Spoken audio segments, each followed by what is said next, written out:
Hi, I'm Paul. Welcome to my messy workshop.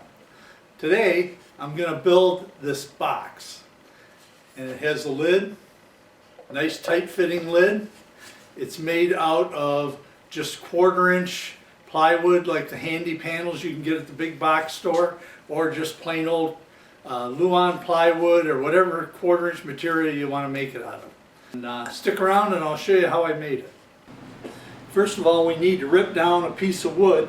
This is 1/4-inch plywood, and in my case we're ripping it down to about 4 inches, and this piece of wood is about 3 feet long, 36 inches long. So we're going to rip a 4-inch strip of it.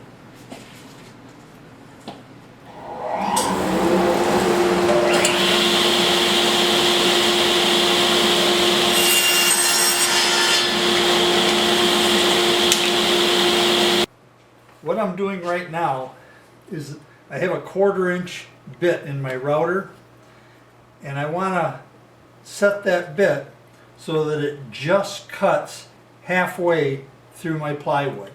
So I've got it approximately where I need it. So I'm just going to turn the router on, make a little notch in it, turn it over, and see how close I am to halfway. The way that I'll know is when I cut on one side and turn the board over, if I'm less than halfway, then I'll leave just a little web, and I want to be able to just not leave that web. So I'm going to lower it down just a little bit more.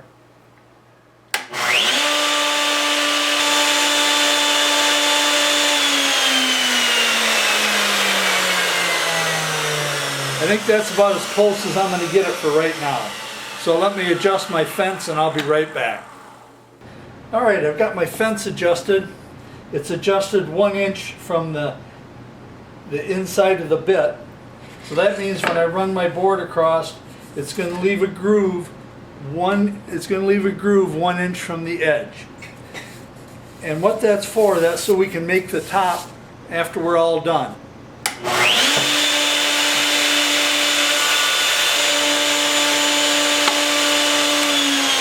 And there's my groove. Now another thing I'm going to do is I'm going to take a scrap piece of wood. I'm going to put it on the end. I'm going to mark the top is that way, and I'm going to mark where that groove, exactly where that groove is for later use. Now that I've got my groove cut, I'm going to cut my pieces roughly to size. I need 2 pieces 3 3/4 and 2 pieces 6 inches.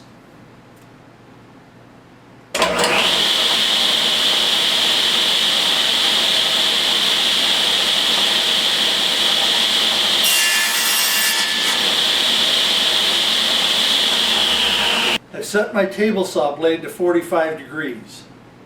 The next thing I'm going to do is take all my pieces and I'm going to run them one end, just one end of it, across that blade to make a 45-degree bevel on one end. Or a 45-degree miter on one end.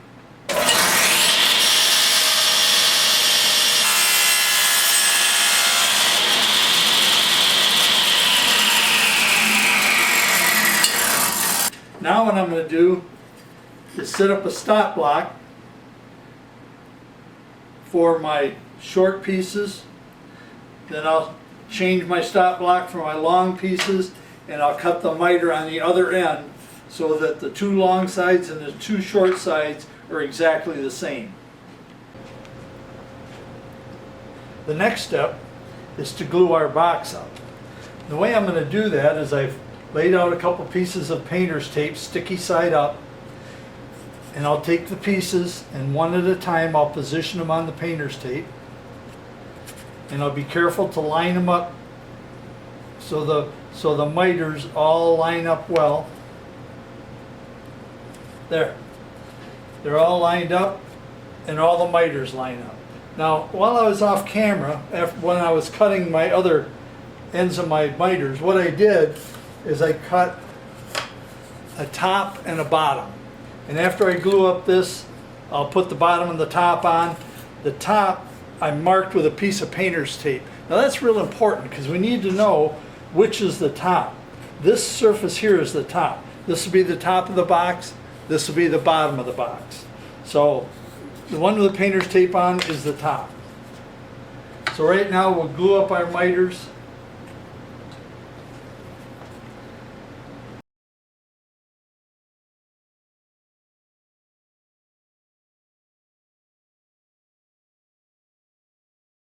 And then all we do is we take our tape loose.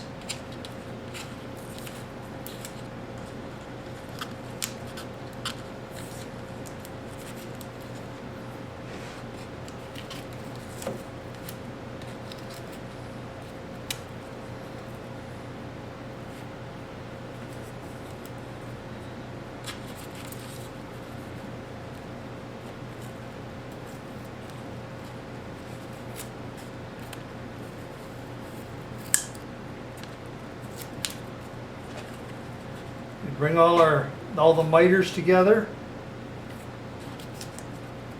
and use the tape as a clamp.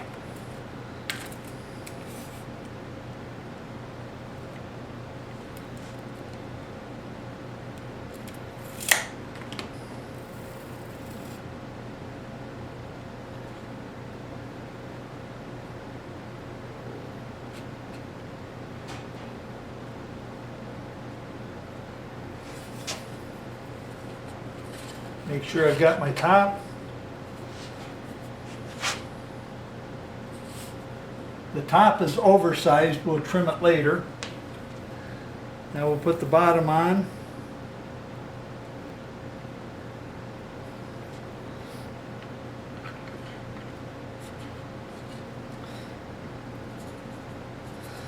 Put the bottom on. Make sure it's got room all the way around. Put a couple clamps on it to hold it.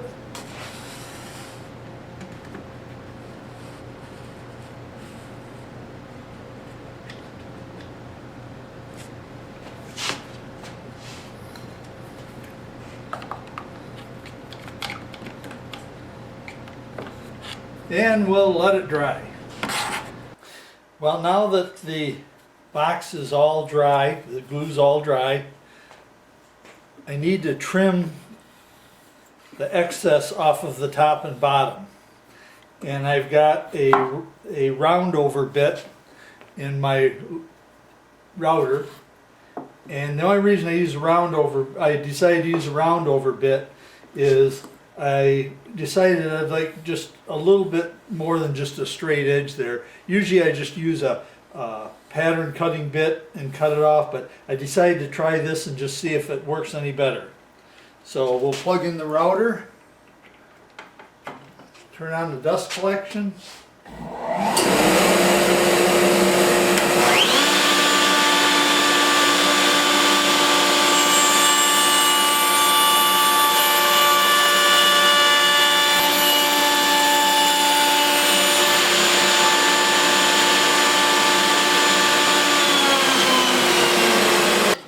And there we go, all the edges are rounded over.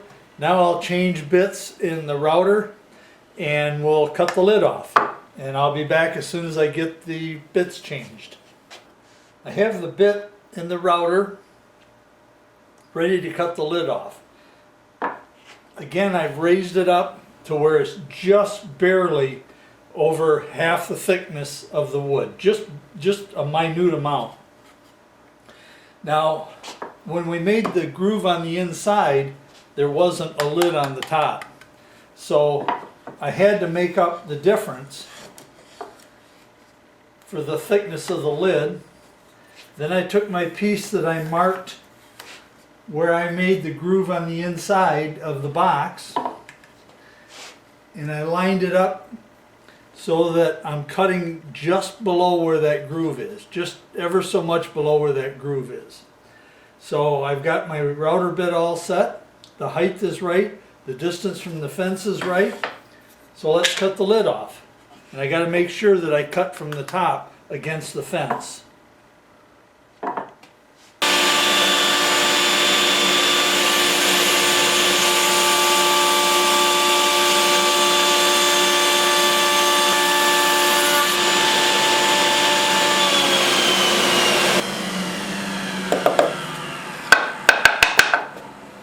There's the top, there's the bottom, and you're doing it that way, you get a nice tight fit.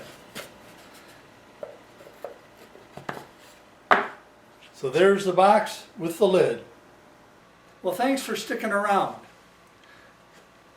This makes a nice little box. I use it in my workshop, or you could, if you wanted, you could paint it or put varnish or shellac on it, and it would make a nice little present. You could put something in it and give it away. The original idea for this box I got from Matt Vanderlist over at Matt's Basement Workshop. He called it his super simple box, and that's really what it is. His construction techniques and my construction techniques, they're pretty much the same, but yet they're just a little bit different. So you might want to check out his version too. Well, I'd appreciate it if you'd leave a comment down below, if you subscribe, or give me a thumbs up. Every little bit helps. If you want to reach me, my email address is right here. It's paulsmessyworkshop@gmail.com. And again, thanks for watching my video.